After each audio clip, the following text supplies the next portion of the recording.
of training that we do together, whether it is clinical, non-clinical, administrative, management, all the person-centered training that we do will incorporate some elements of this methodology called Appreciative Inquiry. You have all had a taste of that already. The foundation is the conversation in the appreciative interviews.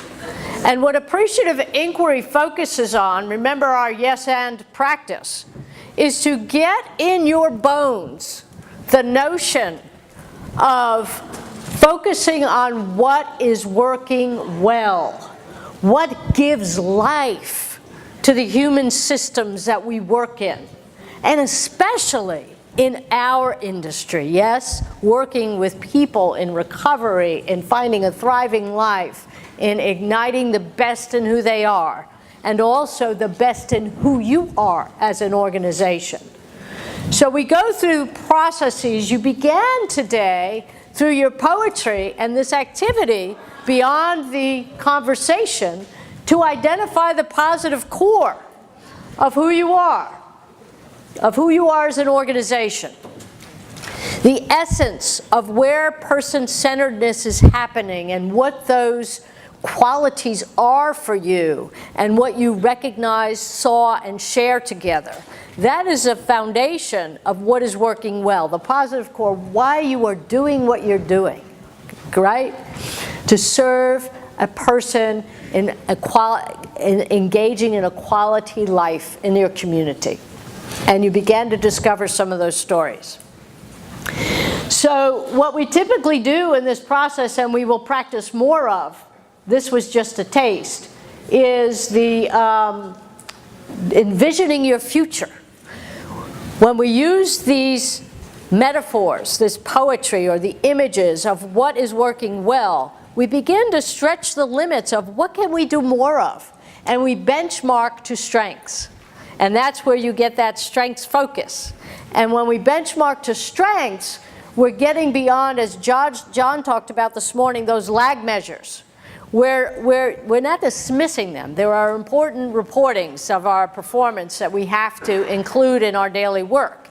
However, when you're doing this kind of innovation to excellence, you want to focus on where you want to go and dream big and push the edges. Did I not push you a little bit to your edges this morning with that poetry assignment? That's a taste of what we will do to get the imagination flowing, to get the stories alive in you and alive in the work that you do day to day. So that's the dream phase. And then there's a design phase where we actually design the systems with you, with your managers, with your leadership that will inculcate, will enculturate person-centeredness into your way of being with each other. It is not just a competency. It is not just a skill. It is a becoming of how you approach your work with each other and with the people you serve. And that's where we design together that process, the environment, the communication systems, the way that we incorporate person-centeredness into the process that you go through from welcoming someone to their treatment outcomes or service outcomes. And the destiny is actually implementing phases of that as we go along and reassessing, what did we do well? Where do we want to go next? How will we innovate our design? So Appreciative Inquiry will be part of everything that we do together, and I gave you a taste of the experience. Is it not fun? Is it not creative? Okay, so we're going to include that in our work together through the challenges. There are principles, and I'm going to very quickly summarize which these are. And you will get a copy of these slides on your shared drive after this presentation, so there's no need to take a lot of notes. But what you just experienced in sharing your stories and then sharing with each other the themes and then coming back together to capture the high point was what's called making meaning. In Appreciative Inquiry, words become our worlds. Okay? So the words that we choose to focus on and the way that we share the stories of success become then the image that we want to enact. And so we recognize that words can be the but words, or they can be the and words. And when we're focused on the and words and affirming what works well, we help to construct just that future together. And so that's what's called the constructionist principle. Words become worlds. The fact that we asked each other questions about what you were proud of and what you experienced as a positive person-centered experience or heard of immediately changed the energy of the pairs and of the group, did it not? Were you not focused on celebrating what you do well and recognizing that in each other? So the question itself is a change agent. It shifts the focus. We call this the flip. When you have a challenge, talk about what you want instead, and you begin to move to possibilities in a positive way where you can share what you're proud of and what you're successful at and amplify that. So the minute you ask a question, the energy shifts. And of course we experience poetry. And poetry is really also the metaphor that we use. There's a metaphor in organizational development now that is more about cultivating and growing and planting seeds rather than the mechanistic metaphors of the factory times, right? When there were gears and machines. So our metaphor is more cohesive now. It's more about growing together. So the metaphors you use actually provide a lens for the possibilities, or the field of possibilities, rather than, the silos, right? We know the silos are there. If we talk about the field of possibilities, we're all standing in that field. So the metaphor is important. That creates an image of where we want to go, and that is intentional in appreciative inquiry. And we have a compelling future. Some of your poetry was so inspirational, and the music and the imagery that you chose inspires, does it not, the next iteration of person-centeredness. When you hear these words that all of you have shared in your stories, does it not call to mind a desire to want to go further, to want to amplify what you do well and those success stories into a more cohesive, intentional progression?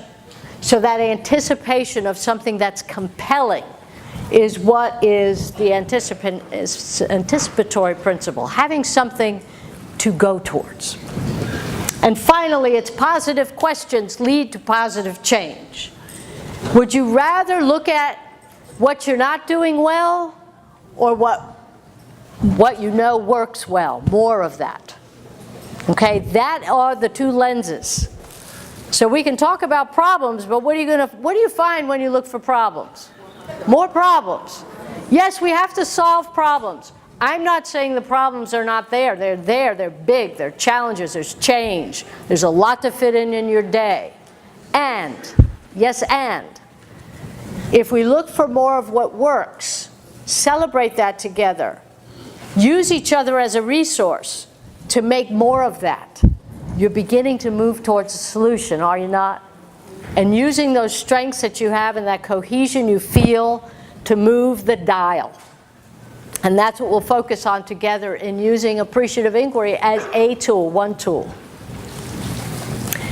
The research on positivity, the positive psychology research, the neuroscience, the management research, all point to a value of consciously and intentionally focusing on what works and what is positive.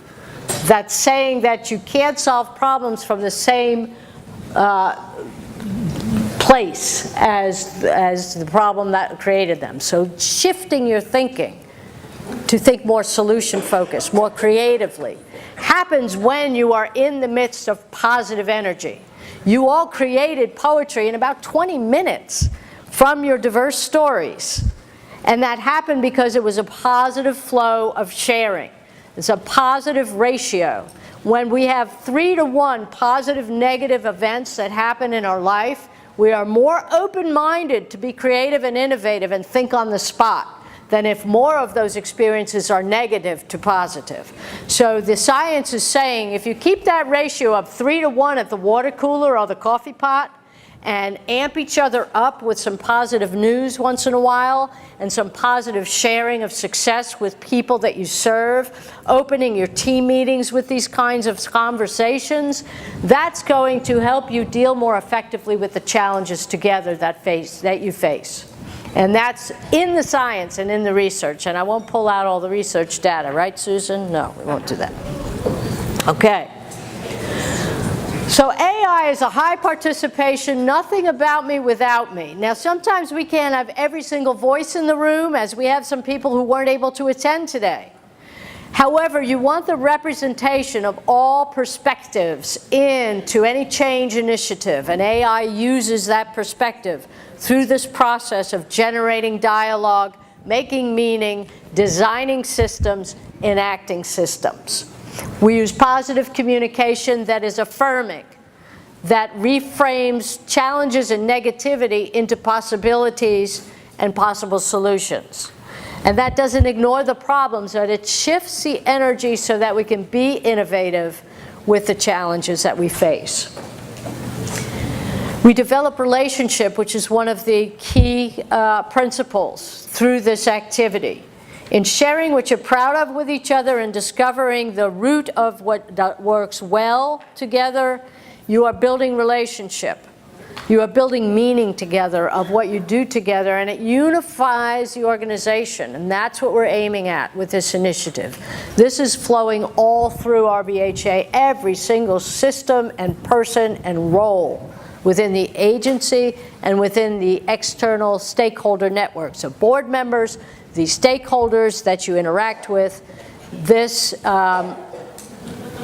mantra of relationship strengths and presence needs to get in our bones at the end of the tunnel when we get to next year. So that's why we use appreciative inquiry as part of what we do together, so that we can take that input up, down, and through and innovate the best excellence that we can come up with. And I am certain, and I'm sure my colleagues as well, that those potentials are limitless. You guys are fantastic.